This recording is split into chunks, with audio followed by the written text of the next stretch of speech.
Okay. आज मैं आपको दावे के साथ कह सकता हूं और आपके ऑडियंस को, Modi is bigger than BJP.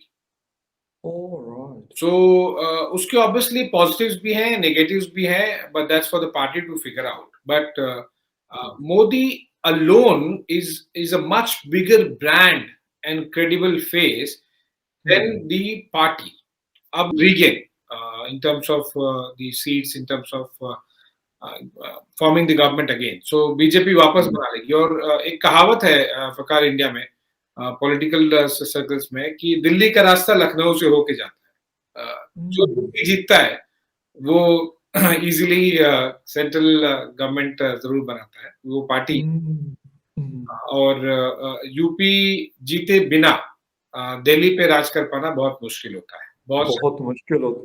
अ, अच्छा, ऐसा क्या इन लोगों ने मतलब आपने कहा कि 1985 के बाद ऐसा लग रहा है कि अब दोबारा से एक बड़ा मजबूत होल्ड अब हो रहा है योगी जी, क्योंकि सीएम है यूपी के। तो क्या ऐसा कुछ उन्होंने डिलीवर किया लास्ट अपने टेन्योर में कि जिसकी वजह से लोग कह रहे हैं कि नहीं जी, हमने अब योगी जी को या बीजेपी को लेके आना है यूपी के अंदर? हाँ, थोड़ा-सा प्रैक्टिकली सही नहीं होगा मेरा एक तरह से एक बीजेपी एज़ अ पार्टी के बारे में क्या-क्या काम किया वो गिनाना। लेकिन okay. I understand basically your mood question is कि जो दशकों से नहीं हुआ है, अगर 3-4 दशकों से। एग्जैक्टली, मतलब चेंज जो इतना बड़ी तब्दीली अगर आ रही है तो इसके पीछे तो कुछ तो होगा, ऐसे तो नहीं हो सकता। देखिए, इंफ्रास्ट्रक्चर वाइज़ तो काफ़ी कुछ सिमिलर हुआ है। कोई ज़्यादा हुआ भी है। पहले अर्लियर गवर्नमेंट जो समाजवादी पार्टी की थी, फिर बीएसपी की थी, सबने अपने-अपने लेवल पर अपने-अपने समझ के हिसाब से इंफ्रास्ट्रक्चर को बूस्ट किया था। तो इस गवर्नमेंट ने उसे कंटिन्यू तो किया है। वो हम्म, क्लेम करते हैं कि उन्होंने ज़्यादा किया है उससे, बट दैट्स दैट्स ठीक है। मतलब वो कोई बहुत ज़्यादा डिफरेंशिएटेड फैक्टर मुझे नहीं लगता। लॉ एंड ऑर्डर एक सबसे बड़ा फैक्टर लगता है। और हम्म, जो राम मंदिर वाला इशू है, वो मुझे लगता है ऑन ग्राउंड काफ़ी ज़्यादा इसका बेनिफिट मिल रहा है, क्योंकि अयोध्या को लेकर पिछले कई सालों से लगभग 30 साल होने आ गए वो चलते आ रहा था। लेकिन उसको लेके लैंडमार्क जजमेंट आया सुप्रीम कोर्ट का, और फिर अ, आगे सरकार बढ़ रही है, राम मंदिर बन रहा है। तो ये हमें सुनाई देता है। लॉ एंड ऑर्डर है, काफ़ी ज़्यादा इम्प्रूव हम्म, हुआ है। Obviously there is always a room for improvement, बेहतर होने की ज़रूरत है। लेकिन पहले से थोड़ा बेहतर है, परसेप्शन में भी और एग्ज़ीक्यूशन में भी दिखता है। इन्वेस्टमेंट्स को लेकर, इकोनॉमिक एक्टिविटीज़ को लेकर बहुत ज़्यादा एक पॉजिटिव ट्रेंड दिखा है यूपी में, जो कि despite being India's biggest state पहले होता नहीं था। यूपी और बिहार इस 2 स्टेट के लोग इंडिया के बाकी शहरों में जाते थे, बॉम्बे, दिल्ली, सदर्न स्टेट्स के भी, जो साउथ के बैंगलोर, हैदराबाद, वहाँ भी जाते थे रोज़ी-रोटी के लिए। वो ओके। ट्रेंड अब थोड़ा-सा कम हुआ है, लोगों की डिपेंडेंसी बाहर जाने को लेकर। अपना घर कौन छोड़ के जाना चाहता है? अपना शहर, बिल्कुल। अपना गाँव रोज़ी-रोटी के लिए। और एक और बड़ा फैक्टर जो मुझे लगता है, वो ये है कि एग्ज़ीक्यूशन बहुत ही स्ट्रॉन्ग है योगी आदित्यनाथ का। आपने देखा होगा जब कोविड की वेव्स आई थी, अभी तो थर्ड वेव इंडिया में जस्ट खत्म हुई है। यस। इनिशियल फर्स्ट और सेकंड वेव्स में इंटरनेशनल बॉडीज तक यूपी गवर्नमेंट ने जिस तरह से हैंडल किया है, उसको लेके उन्होंने काफ़ी तारीफ़ की थी। अ, वो ओके। इसलिए क्योंकि इंडिया का सबसे बड़ा स्टेट है यूपी। और अगर वहाँ चीज़ें हाथ से निकल जाती ना प्रकार, तो आप ये मानिए कि जो सिचुएशन है वो बद से बदतर हो जाती। No doubt. पॉपुलेशन बिल्कुल। डेंसिटी में भी काफ़ी ज़्यादा हाई है यूपी। तो केवल बड़ा स्टेट मास वाइज़ एरिया वाइज़ नहीं है, पॉपुलेशन वाइज़ भी है और पॉपुलेशन डेंसिटी वाइज़ भी है।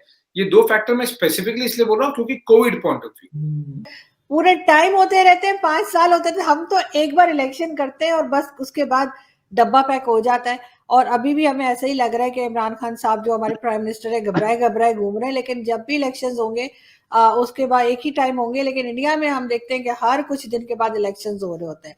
तो एनीवे, अब वो हम पाकिस्तानी अभी तक समझ नहीं पा रहे, हमारे पास क्या क्या इतना दिमाग नहीं है। लेकिन हम कोशिश कर रहे हैं समझने की। तो अभी जो इलेक्शंस हुए हैं, और एक तो आपके यहाँ जैसे कि चल रहा था, प्रोटेस्ट चल रहा था, किसानों का भी प्रोटेस्ट चल रहा था, फार्मर प्रोटेस्ट के अलावा इससे पहले जो है वो मोदी जी की सरकार को दिल्ली में भी काफी कुछ देखने को मिला था, जिसमें कि वो एक जानते हैं आपके कोरोना आने से पहले, कोविड से पहले एक बड़ा जबरदस्त किस्म का वहां पे भी एक जहाँ पे बिरयानी मिल रही थी दिल्ली में और शाहीन बाग पे वो कुछ भी देखने को मिला। और जिसे कहा जा रहा है कि जो लोग हैं 1970 से लेकर और अभी तक के बिल्स दिखाए और क्या क्या बहरहाल बहुत कुछ हुआ। लेकिन अभी इलेक्शंस में क्या रिजल्ट रहा है, क्या देखने को मिला, क्या बीजेपी कामयाब हुई है या लोगों ने वोट नहीं दिया? बीजेपी ने 4 स्टेट्स में क्लियर विक्ट्री ली, बिल्कुल क्लियर विक्ट्री। ऐसा नहीं है कि विक्ट्री जो है वो हाफ वे मार्क से नीचे रही हो, सिंगल लार्जेस्ट पार्टी बनी हो, ऐसा नहीं है। क्लियर विक्ट्री है बीजेपी के हाथ में। यूपी में बहुत अच्छी विक्ट्री है, 272 अगर उन्हें मिल रहे हैं 403 में से, तो इसे अच्छी कंफर्टेबल विक्ट्री बोलते हैं। जहां तक बात है उत्तराखंड में, यूपी में ऐसा बहुत रेयरली होता है कि एक गवर्नमेंट हो और उसके बाद दोबारा रिपीट हो। उत्तराखंड में आज तक हिस्ट्री नहीं थी। जब से उत्तराखंड स्टेट बनी तब से आज तक गवर्नमेंट चेंज हो रही थी। तो ये 2 मिरेकल हैं। 5 इयर्स कंप्लीट करने के बाद कोई भी चीफ मिनिस्टर दोबारा फुल मेजोरिटी के साथ है यूपी में, पहली बार हुआ है। उत्तराखंड में भी पहली बार हुई है। इनफैक्ट अब वो मणिपुर में बीजेपी फिर रिपीट हुई है दूसरी बार, ये भी एक चमत्कार है। गोवा में भी इन्होंने अपने आप को 3rd टर्म रिपीट दिया विदाउट मनोहर पार्रिकर, तो ये एक अचीवमेंट है। अब जहां तक बात पंजाब की, पंजाब में आम आदमी पार्टी लैंडस्लाइड विक्ट्री ले गई है। लैंडस्लाइड विक्ट्री मींस ऐसी के बाकी आपके फॉर्मर चीफ मिनिस्टर सारे हाल गए, चाहे वो अमरेंद्र सिंह हो, नवजोत सिंह सिद्धू तीसरी पोजीशन पे हैं, जिस अमृतसर कॉन्स्टिट्यूंसी से वो लड़ रहे हैं वहां पे 3rd पोजीशन पे, 2nd भी नहीं है, शायद 2nd हो गए अब। और Prakash Singh Badal former chief minister हारे, Sukhbir Badal former chief minister हारे, अमरेंद्र सिंह अपनी पटियाला की सीट हार गए, बहुत बड़ा मिराकल।